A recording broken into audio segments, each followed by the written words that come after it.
Welcome. This episode's guests, plural, are Skye and Dec, two halves of Lil Mochi Studios. They are veteran members of the NT game dev scene, having been creating and working on games since the very beginning of our nascent community. Just last year, they released the excellent rhythm adventure game Diets and Deities under the umbrella of Larrikin Interactive, with which they became the very first Northern Territory winners of an Australian Game Developer Award for excellence in music. So if that's not an endorsement to go and buy a game that is entirely based on music, I don't know what is. However, today we are looking to the future and discussing the project that will be driving them forward throughout 2025. What's in store for Lil Mochi Studios? Let's find out. All right, so Skye, Dec, welcome. Thank you very much for taking the time out to have a chat about your 2025 plans. Yeah, thank Thank you you for having us. Great to be here. Oh, that's totally fine. This is all done digitally, so I'm not even having to host and like provide you with bickies and stuff. I've given the listeners a bit of an introduction to Lil Mochi Studios, but would you guys just want to give like an introduction of yourselves and how you see yourself in the studio and kind of what your roles are? Yeah, I can go first. I'm Skye. I'm a digital freelance artist. I've been making games with Declan about since 2022 actually, and we've been making game jams together for quite some time, really just as a team because Declan is the other programmer and I'm the digital artist, and it's great to have like that little duo teamwork going on with that. And yeah, in Little Mochi Studios, myself, I'm predominantly the digital artist, the writer, and sort of the creative elements of that. Nice. And Dec? Hi, I'm Declan Smyth. I'm the programmer at Little Mochi Studios. Worked on Diets and Deities with Skye, and right now we're working on a game called Hexbound together. Yeah, it's been a lot of fun so far, planning it out and getting everything set up to go forward into production sometime this year. Yeah. Very nice, very nice. So you've given the magic word Hexbound. So that is the name of the project. That's the name of the project you guys are going forward with. So what's if you can give us a heads up, like what is the game about? What's the elevator pitch? If you have one, I know this is our introductory episode. Yeah. No. So like we have a few we've written. I can give you the latest one, but I can also just tell you kind of what it's about in general. Sure. So like recently I've had cancer, and Skye is also biracial, and we want to put these personal stories into a game. And so we have looked towards this wonderful medium to like tell these stories, because we think game making is just such a diverse way of storytelling. And yeah, so the pitch of the story is you're a half witch, half fae who has had her magic ripped away by a curse. Your coven and the entire magical forest surrounding it are being slowly consumed by a malignant poison spread by a dying world tree. That's kind of what we're starting with right now, and we'll see what it turns into, because pre-production woes, it'll change a lot, I'm sure. Yes, that is absolutely true. Is what kind of genre are you looking at? Like that, it sounds like you've got a really kind of well thought out pitch in terms of the vibe, I guess, the mood, and like kind of the like where you want the story to go and how you want to tell that story. What genre are you working within? So right now we're looking at like a top-down isometric sort of hack and slash, with a lot of inspiration from movement shooter style gameplay, lots of movement and combos. We want the main character to be very bird-like. She's half fae, so half of her is bird, and a very agile sort of character. So we want to be constantly in motion, want everything to flow together really nicely. I think that's what we're looking at right now, and bound to change, of course, but... Oh yeah, it's as you say, it's pre-production, early days, early doors. So like a very very flowing movement based game. How does that make you feel, Skye, in terms of like animating all of that? Yeah, we decided pretty early on that we want to do a 3D game. And we've normally done 2D games in the past together, and I think it'd be a really fun, refreshing change. So there'll be some 2D assets in it, but predominantly a 3D modeling. And Declan's really good at it already. I still need to learn and get that started, but I think it's going to be really fun to have that kind of really beautiful fluid animation, especially with like a third-person game. And there'll also be like puzzles, and it's kind of a more of a linear story. So I think we'll have really good ways to explore really fun animations and make it feel really smooth. And yeah, it'll be pretty fun to try a new medium as well. Yeah, that's actually really exciting because yeah, I think I've only ever played 2D games from you guys. Maybe I can't think of whether or not. Yeah. I suppose the latest game jam. That one is the That latest is one. that is the first foray into 3D from you guys. Is that right? Yeah, it is actually. I think up to now, 2D games have been a very low bar of entry. We have skill sets in that area already, um, and so it's just been like the natural choice so far. But I think we both find 3D to be an extremely interesting genre of Mm. game, and has a lot of flexibility with animation, and also importantly reusable assets. Yes. Actually, um, which is fun. Yeah, absolutely. Oh, that's actually really. I'm extremely excited to find that out. I did not know that. I had just assumed that you were doing a 2D game, obviously with the pedigree that you have with all of your game jam games with Dice and Deities, all that sort of stuff. But yeah, that's really cool that you're actually like challenging yourself to reach out into 3D. Do you think it'll be from the preview that we had from your Bubbles Global Game Jam game, there was a bit of like, I guess, 2D billboarding. I don't think there was billboards necessarily, but like UI elements and that kind of stuff. There was, yeah. Yeah, is that where you're Um, going art style wise, or is it going to be more fully 3D, like textured and all that kind of stuff? I think right now we're thinking fully 3D, but I think we both actually really like the look of having 2D elements fit seamlessly into a 3D world, like the 2.5D look. Um, so I think we'll explore it. I think like where that could come in is effects, having 2D effects that like billboard to the camera or are just drawn in perspective if we know what the perspective is going to Yeah. be. That could look really cool. Yeah, that's actually really fascinating because Jericho had the same kind of idea where he wanted to challenge himself to go into 3D, but he wants to do it pretty much fully kind of billboarded and also hand. I think he wanted to like paint his or hand draw his textures. So that it looks like kind of Awesome. baked in shadows and all that kind of stuff. So yeah, it sounds like everyone's kind of That's cool. challenging themselves. It's fantastic to see. Like it's really, really good. Yeah. Um, I think there was a bit of a catalyst with Arcane recently. kind of, I reckon that show has inspired many people to try out this kind of new direction of 3D with the very painted look. yeah, absolutely. I mean, the animation in that program is unbelievable. So yeah, Truly. you can definitely tell people are going to get inspired by it because yeah, the results can be just absolutely spectacular. So to that effect, I guess. So are you looking to how are you approaching like the push pull between nailing down the art and kind of getting that pipeline, that workflow going of like producing 3D assets, all that kind of stuff, and balancing that against like the gameplay? Are you kind of doing them? Is that kind of where the split occurs between the two of you in terms of like Skye's mostly working on the art side and you're mostly working on the gameplay side, and you'll both be working on 3D modeling and that kind of thing? Is that kind of how it'll roughly pan out? Yeah, right now it's like that. So the pipeline we've set out is I've got Skye concepting everything because we really like. I think actually before I talk about that is I want to talk about the style we want to go for with the game. We love Art Nouveau, which is like this really flowy, It's very inspired decorative art visual style.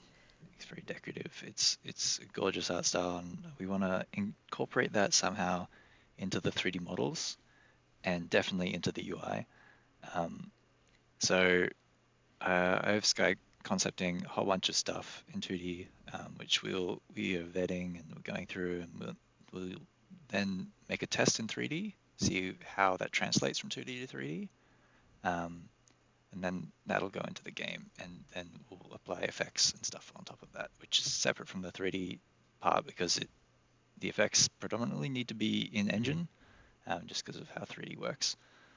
Yeah, and on the other side is programming. Right now, I'm putting together a prototype of the combat and the movement, and seeing how everything flows together. See if it's fun. I'll probably send it to the anti-game designers community and see who likes it, who doesn't. Yeah. That could be fun. Yeah, so that's kind of our pipeline right now. We're concepting everything, and then we'll take it through to 3D into the game. Yeah.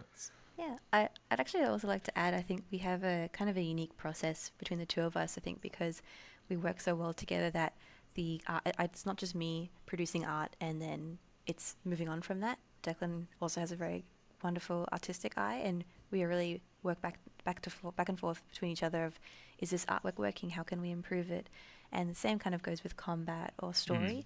It's kind of a continuous process between each other. Like we're both brainstorming the combat and the weapon mechanics, and also how the character looks and how the feathers are drawn on the character's body and such like that. Like it's a really good combination of we're sharing both of our thoughts and values into each aspect. So it's kind of a great working process that I haven't really had before.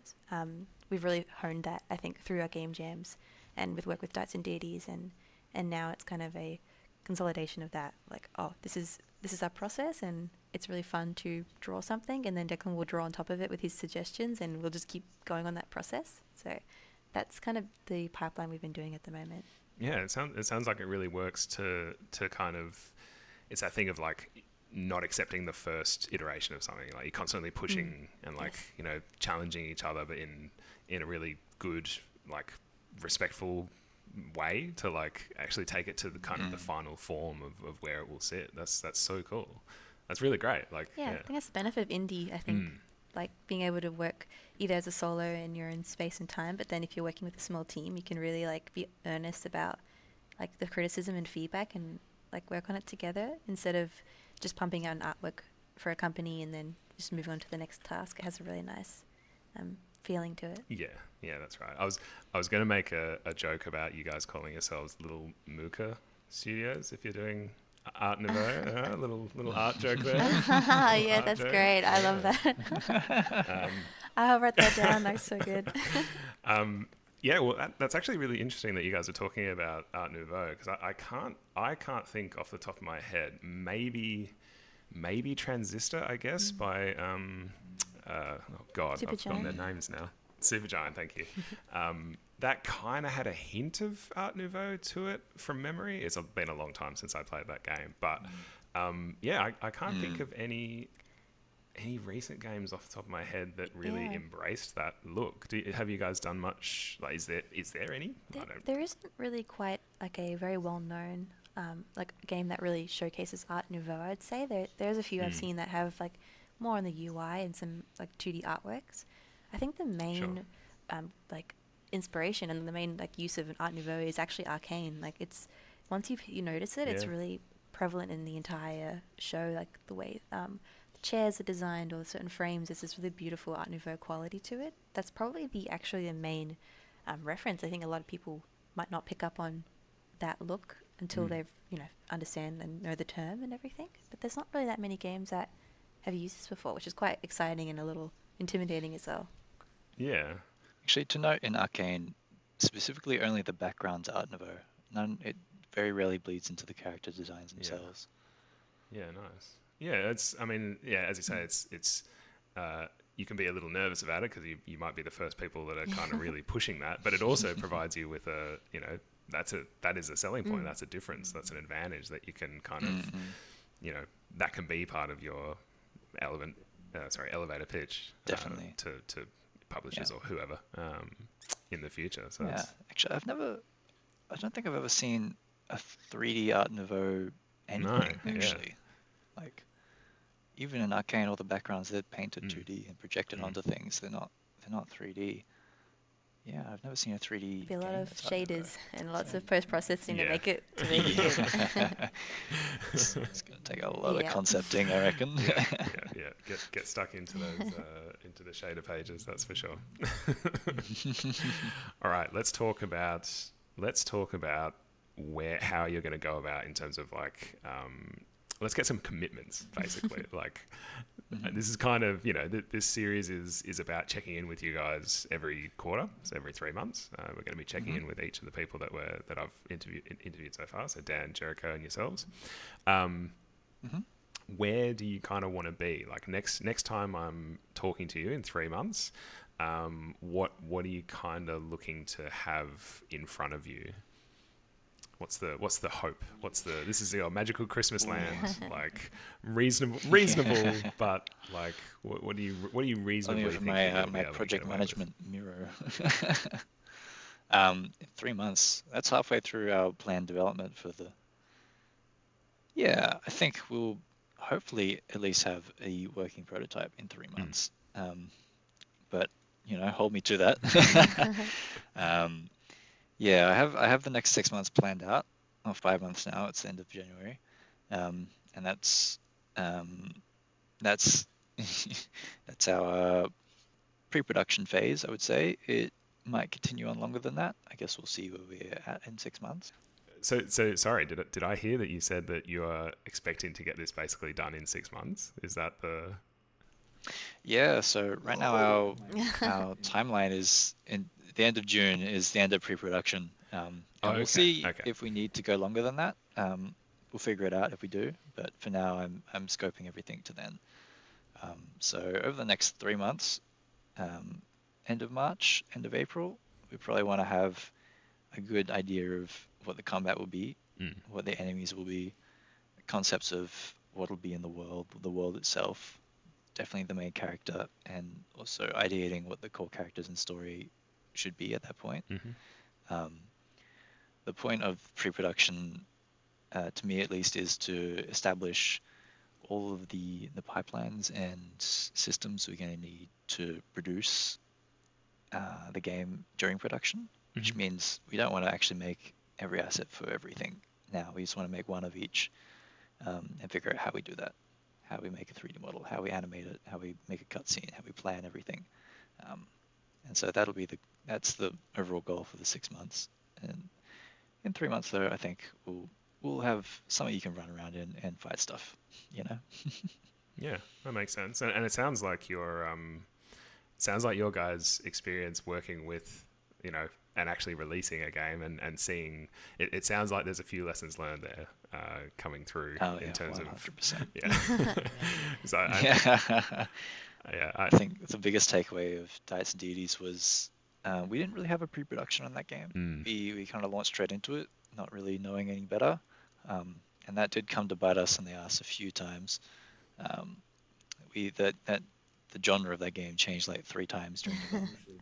It initially was like a cooking management top-down sim of a kitchen, and it ended up being a rhythm game where you dodge notes coming at you. So um, yeah, we spent a lot of the development time was figuring out what we were developing, and that's very expensive for game development, which is already like a very passionate industry, but not very profitable for indies, mm, at least at the start.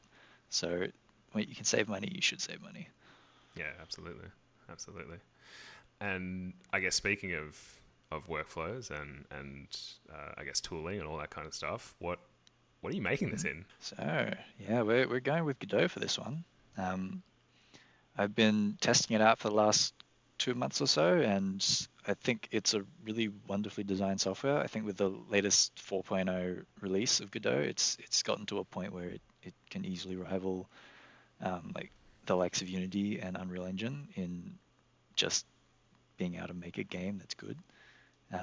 Even before that, you could still make a good game. It's just you had to fight the software a bit for it. But now it's I think at an industry at a level that indies could use it in industry. Um, yeah, and it's been really enjoyable to use. I used it for the last couple of game jams, and it's a lot of fun. It's a bit of a hit to productivity to relearn an entire software coming from Unity, it's not too bad, but yeah, getting over that hurdle has taken some time. Yeah, no, that makes sense. And for stuff like concept arting and all that kind of stuff, are you in the Adobe world, Sky? Are you Affinity? Are you like something completely different? Yeah, I use a lot of Procreate. That's kind of my most comfortable software, like on the iPad. It's definitely Yep. just the most, for me, super convenient and super comfortable. It's what I've been using for a long time. I'm interested in, like, I have a drawing tablet, and I'd like to use more software, like especially Blender, but Clip Studio Paint is an art Mm. software that's quite similar to Photoshop. We're trying to avoid Adobe just because of the expense point. So yeah, I'm trying to use a different combination of things, but I've found that using whichever software works best for you is sort of the most important thing with art. Um, a Photoshop can be great, but a free software you can get on your phone is also good too. So yeah, Mm. that's kind of what I've been working with. And dipping into Blender as well, Yeah, if you're going to be doing 3D stuff, yeah. yes, 100%. A bit nervous, but I think it'll be really fun to try it. Oh yeah, it's Blender is I don't know, it's pretty much the poster child for like Mm. how other softwares should develop themselves. Like it's come from this Mm. extremely finicky piece of software to something that anyone can just kind of pick up and go and watch, CG gurus Mm. tutorials and make a donut and then the world's your oyster basically, right? Like Yeah, yeah, it's super good. yeah. I love Blender. Yeah, it's just such a it's a blessing. I hope Godot follows the same kind of I don't know, restraint in just Me too. focusing on Yeah. their own thing and not trying to be everything like what Unity kind of got stuck doing. Mm.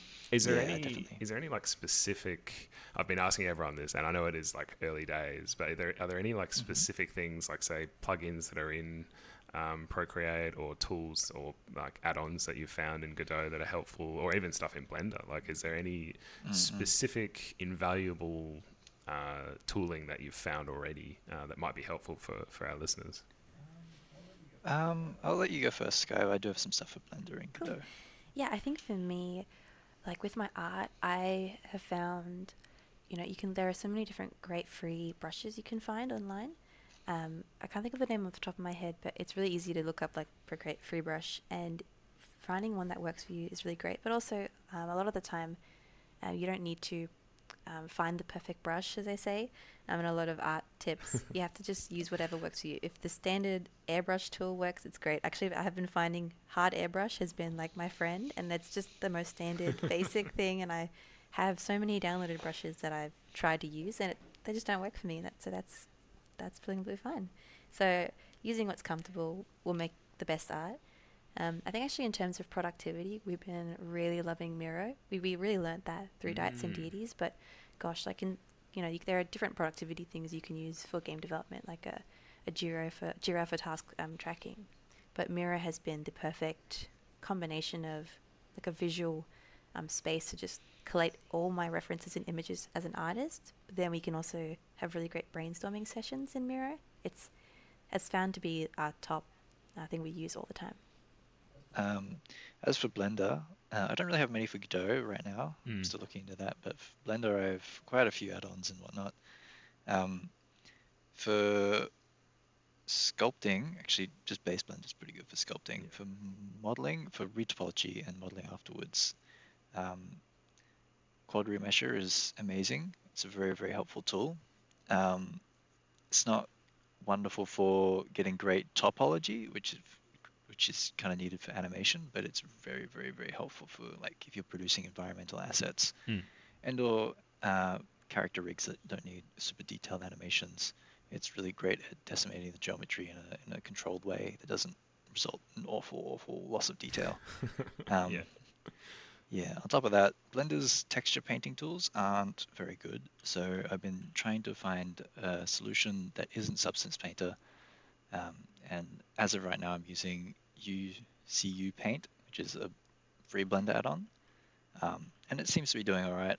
I think I might end up using Substance Painter anyway. Mm. I'll guess we'll see in the next catch up if I resorted to that in the end. Um, It but is for it now, is I'm trying to pretty keep everything free. pricey, right? Like, Yeah, it's substance. pretty I pricey. feel like that's the reason. I've never used it, and I'm pretty cheap, so that Mm, I feel like that's probably why. yeah, definitely. Like, I'm hesitant to include it in the pipeline, just Hmm. because it's so expensive. Um, but I think you can get like a single time purchase license from Steam for like $300. Yeesh. Um, Yeah. but at least it's not a Cool. subscription, so there's Yeah. that. Yeah. Yeah. That is true. Um, yeah. As for Godot, we'll probably end up using Fmod with Godot. I know there's some plugins for that. Hmm. I haven't looked into it yet though, so I can't share too much right now. Um, but yeah, actually Godot has a lot of really good functionality built into it. I haven't really needed to look for many add-ons for it quite yet. But I guess as we dive deeper, we'll find more things. So Yeah. yeah. No, makes total sense. If you want some, one of the other episodes in this first batch, Jericho goes through Hmm. about 8 different ones that Wow. he Yeah, really yeah. finds very useful. So you might find a couple in there that might be useful. Who knows? Um, Cool. Yeah, definitely. yeah. So I guess we're getting close-ish to a half an hour, which is that's roughly what we want to sit in. Is there anything else you guys want to talk about in terms of I guess the story? I know it is very early, and so I totally understand if you don't have anything kind of prepared for like the story Hmm. and the mood and the vibe and that kind of stuff. But like, is there anything that you can tell us more about the actual like journey that the player is going to be going on? Like you're playing as this character that's trying to fix or Hmm. get out of this forest or heal this forest. Is there Yeah. anything more you can tell us about like motivations, antagonist, that kind of stuff? Yeah, so like the main antagonist of the story right now is the World Tree, who kind of Mm, spawned the entire forest and is currently dying, um, and taking the entire forest with them as they die. right. You, the main character, play as Rain, um, and she is like the only half human, half fae creature in the forest, and because of that, Mm, she's fairly outcast. mm, She's ostracized by both communities. Um, and yeah, I think. Um, So I just need to gather my thoughts a bit. Is yeah, that's like okay. I'm piecing together the story as we go, and we have lots of ideas in the air, and it's like nothing's quite settled in yet. Um, Oh, that's totally cool. This yeah, is it's this is the first episode, so we're not actually expecting you to have a fully mm, mm, written out story. But yeah, no, that makes total sense. Like mhm. Rain, I like that. Rain coming Yeah. through and like Yeah, healing the you know, forest. we That's I spent a get. very long time thinking about a name, and we settled on that It's one. really important though. Like Yeah, definitely. definitely sets the mood. Hmm. But yeah, Yeah. and so are you in terms of I guess final release? Are you going to aim for mostly like is it aimed for PC? Are you going to think about console release, that kind of stuff? Or Yep, I think we'll definitely be releasing on Steam. mm-hmm. We'll look into console. There's nothing stopping us from releasing on console, Mm. besides the fact that Godot doesn't natively build the console, so we would have Yeah, to convert that ourselves. Um, yeah, yeah, it's definitely not, it's a possibility. For now, it's just Steam. Is what's Mm. planned. I would love yeah, to try Yeah. like porting to console and just kind of getting that experience because we didn't get a chance to do that for Diets and Deities, and I'm kind of excited the idea of like having the game on Games Pass and just more so mm. getting those experiences. Like I'm not sure if we're doing a publishing anything, but having the experience would be really valuable just for all our future projects and to help other people out. And how hard was the process to get on the Switch, which I know is already very difficult, but it'd probably be even harder when you actually have to do it. So it'd be good to have those Yeah, things Yeah, done. uh, I did I did port Dice and Deities to mobile, and it mm. works, but only on Android because porting things to iOS is a veritable nightmare. Just a forewarning to any would-be developers without a Mac device. Good luck. Oh, that garden is well and truly kept, is it? Walled. Yes, Oh, very, nice. very much so. That's a bummer. Yeah, because I'm sure there'd be plenty of people out there on iOS that would want to play Diets and Deities, but well, Yeah. maybe something for Alas. a break. When you need a break A future thing. from this one, you can. Yeah, That'd yeah. be great. Yeah. You can Yeah. Oh, Yeah, no, fantastic. I will port it to iOS. I need to rip a few nails out first. Yeah. No, and jam them into your eyeballs while you're doing it. Yeah, yeah. Oh, fantastic. Is there anything else you guys want to, any grand promises and grand statements that you want to make about the game, or is there anything else you guys want to talk about it? Because we can, otherwise we can probably wrap up around about here and keep people on their toes. I think I'd like to kind of, as a goal for myself, I think for like the 3-month timeline is like getting a lot of art done and being able to have some really cool images to share with like the game designers community of like the concepts for landscapes and character designs. And we're at the moment still trying to work on the character design, but we were getting very granular on her bone structure and all these different ways to make her hair look and everything. And we were like, let's figure out how the environment will look. And so I'm really excited in the next few months to like get really into painting, which is something I haven't really done before. Like the world's quite inspired by fairy tales and the sort of magical forest, so we're going to have some really fun, unique fae characters. So that's going to be something I hope to have like a bunch of different designs and ideas sort of concepted out. Yeah, there's a cautionary tale there of be careful of the rabbit holes you fall into. It's good to take a step back every now and then and evaluate what it is you're working on and if it's necessary at that time. I think that's like pre-scope creep. Yeah. That's kind of the one cautionary thing. Yeah, when you're both creative and both like ideating on things, you just get in this loophole of like, oh my god, we have to stop like worrying about this detail right now. This is like month 1, but it is like fun to be able to do that though. Then not answer those questions for a really long time. So it's a balance, I think. Yeah, and I think it's also important to get excited about it as well, right? Like sure, definitely. You might spend a few days going down a rabbit hole, but you're building that like excitement and that like investment in the concept and the project. Obviously, you guys probably are pretty good at pulling each other up eventually out of the rabbit hole. So bit of distraction, and who knows, like this is all stuff that goes into the concept art book that you sell after it becomes a smash hit. So it's never wasted. Oh my gosh. Yes, I saw in Melbourne last year they had the Untitled Goose Game. Is that what it's called? An exhibition in Acme, and it was just so cool seeing like the concept art. Like they had the scribbled notes, concept notes and ideas in like a little setup, and that would just be amazing to have, like keep all these notes and all these ideas and one day being able to like share them in a book or something like that would be really cool. Yeah, exactly. 100%. Sweet. All right. Well, yeah, thanks again so much for joining me today, and we're releasing these probably in the next, I don't know, couple of weeks from now. Cool. And then we'll be checking in on you guys in another 3 months. And I for one, cannot wait to see all those amazing environments and that kind of stuff. Hopefully by the time we come around to the second lot of episodes, I will have worked out how to do video editing. That's my challenge to myself. Because currently this is going to be a pretty straightforward visual for YouTube, but hopefully by then we can maybe, with your permission, we can put some of the images up so people can have a look while they're listening. That'd be awesome. That sounds awesome. But yeah, I highly recommend DaVinci for video editing. DaVinci Resolve is very good. Yes. And another free open source. Yeah, it's free. Is it open source? I don't think it's open source, but it is free. Yeah, that's a solid rec. Absolutely. All right, well, I'll let you guys get on with your current holiday in Melbourne. Thank you. And thanks again once more. Yeah.